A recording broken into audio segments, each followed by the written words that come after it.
జనరల్గానే నిందితులు అనేటువంటి వాళ్ళకి బెయిల్ అనేటువంటిది వాళ్ళకు ఉండే ఒక హక్కు. కొన్ని ప్రత్యేక పరిస్థితులు ప్రత్యేకమైన కేసుల్లో తప్పితే జనరల్గా ఛార్జ్షీట్ వేసిన తర్వాత అయినా లేదా 90 రోజులు దాటిన తర్వాత అయినా డిఫాల్ట్ బెయిల్ అనేటువంటిది అది నిందితుల యొక్క హక్కు.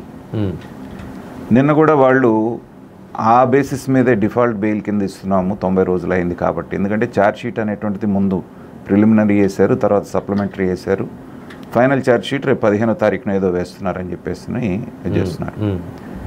అయితే సరే, పార్టీలు వాళ్ళు వాళ్ళ ఒపీనియన్స్ వాళ్ళు చెప్పొచ్చు, ఇది ఎందుకు చేశారని తెలుగుదేశం వాళ్ళు అనొచ్చు, లేదు మా హక్కు అని వాళ్ళు అనొచ్చు. కానీ సహజంగా నిందితుల్ని జైల్లో ఎందుకు పెడతారు, తర్వాత కస్టడీకి ఎందుకు తీసుకుంటారు అంటే వాళ్ళ దగ్గర ఉన్నటువంటి బయట ఉంటే వాళ్ళు ఇన్ఫ్లుయెన్స్ చేసి సాక్షుల్ని ప్రభావితం చేస్తారు అనేటువంటిది ఒకటి. రెండవది వాళ్ళ దగ్గర నుంచి నిజాలు రాబట్టడం కోసంగా.